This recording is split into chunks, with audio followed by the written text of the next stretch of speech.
ব্রিগেডের ময়দানে 26 তারিখ ব্রিগেডের ময়দানে যাচ্ছি কি যাচ্ছি না এই নিয়ে একাধিক মানুষ প্রশ্ন করছে, জানতে চাইছে যে ভাইজান যাচ্ছেন কি যাচ্ছেন না। অবশ্যই আমি মনে করি এটা ক্লিয়ার করা একটু দরকার আছে। তার আগে আমি গুটি কয়েক কথা বলব।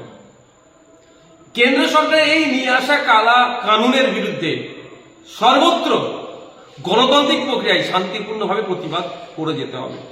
সুপ্রিম কোর্টে আমি আইনে, আমার মতো অনেকে আইনে লড়াই লড়ছেন। আগামী 5 তারিখ ডেট আছে।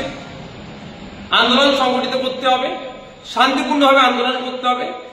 আমরা এখানে যত আন্দোলন সংগঠিত করতে পারবো দিল্লিতে ইম্প্যাক্ট হবে। আর আমাদের আন্দোলনে যদি আমাদের আন্দোলনে ঢুকে যদি হিংসা ছড়িয়ে দেয় তাহলে কিন্তু এর ব্যাড ইফেক্টও দিল্লিতে পড়তে পারে। সুতরাং আমরা যারা আন্দোলন যেখানে যেমন ভাবে করছি আমাদের আন্দোলনটা যেন গঠনমূলক হয়, শান্তিপূর্ণ হয়, ধর্মনিরপেক্ষ হয়, গণতান্ত্রিক প্রক্রিয়াতে হয়। আমাদের আন্দোলনে ঢুকে কেউ যদি হিংসা ছড়াতে যায় সেগুলোকে আমাদেরকে আটকাতে হবে। বাংলায় আমাদের আন্দোলনে হিংসা ছড়ানোর চেষ্টা হয়েছে, হিংসা ছড়িয়েছে। জঙ্গিপুরে সেখানে পুলিশ অতি সক্রিয় হিংসা ছড়িয়েছে। আপনার বিভিন্ন জায়গাতে আমরা দেখছি এটা হচ্ছে, অনেক জায়গায় খবর আসছে পুলিশ আটকাচ্ছে, মিটিং মিছিল করতে দেবে না, এইগুলো হচ্ছে। এগুলোকেও আটকাতে হবে, শান্তিপূর্ণভাবে গণতান্ত্রিক প্রক্রিয়া আন্দোলন করতে হবে। এখন আমার পক্ষে আমি যে উত্তরটা দিচ্ছি, ব্যাপারটা হচ্ছে অনেক সময় নিজেকে আগুনে পোড়াতে হয় সমাজকে আলোকিত করার জন্য, অনেক সময় নিজেকে একটু গুটিয়ে নিতে হয় বৃহত্তর স্বার্থের জন্য।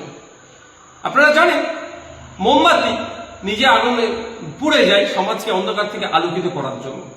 ব্যাপারটা হচ্ছে এখানে আমি যদি এখন ঘোষণা করি আমি ব্রিগেডে যাচ্ছি, আপনারা ইতিপূর্বে দেখেছেন যে জায়গায় আমরা মিটিং মিছিল করছি রাজ্য সরকার কিভাবে সেগুলোতে বাধা দিচ্ছে।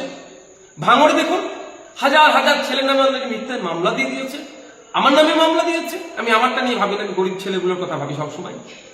তো সুতরাং আমি যেখানে যদি ঘোষণা দিয়ে দিই তাহলে এই প্রোগ্রামের পারমিশন নিয়ে অনেক সমস্যা হবে, এটা আপনাদের বুঝতে হবে। বড় ভাইজানের প্রসঙ্গে আসি। বড় ভাইজান যে ক্ষোভের কথাটা বলেছেন, একজন দায়িত্বশীল লিডার হিসাবে তার কর্মী অপরদের উপর অত্যাচার হচ্ছে, যে প্রসঙ্গতে তিনি আমাদের মিটিং মিছিল হচ্ছিল সেটা তো সবাই করছে, সেইভাবে রেড়ে করে উঠে সরকারকে প্রশ্ন করেনি, সেটা তিনি ক্ষোভের কথা বলেছেন। আর তার বক্তব্যতে তিনি একবারের জন্য বলেননি, অন্য কাউকে নিরুৎসাহী করেনি যে আপনি যাবেন না।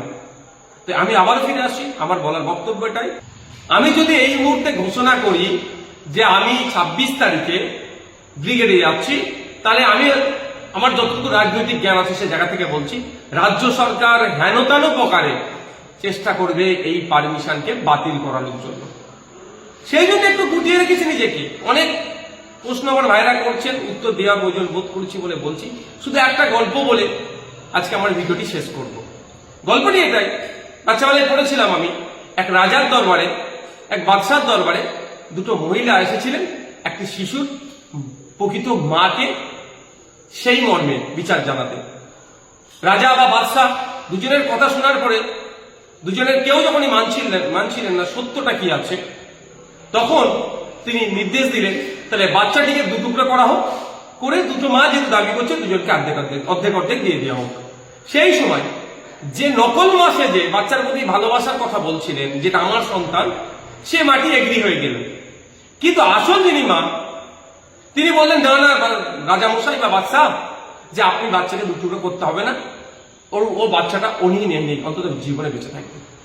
নিশ্চিতভাবে আমার গল্প ছাড়া একটা কথা বলুন, আপনারা বুঝতে পারছেন।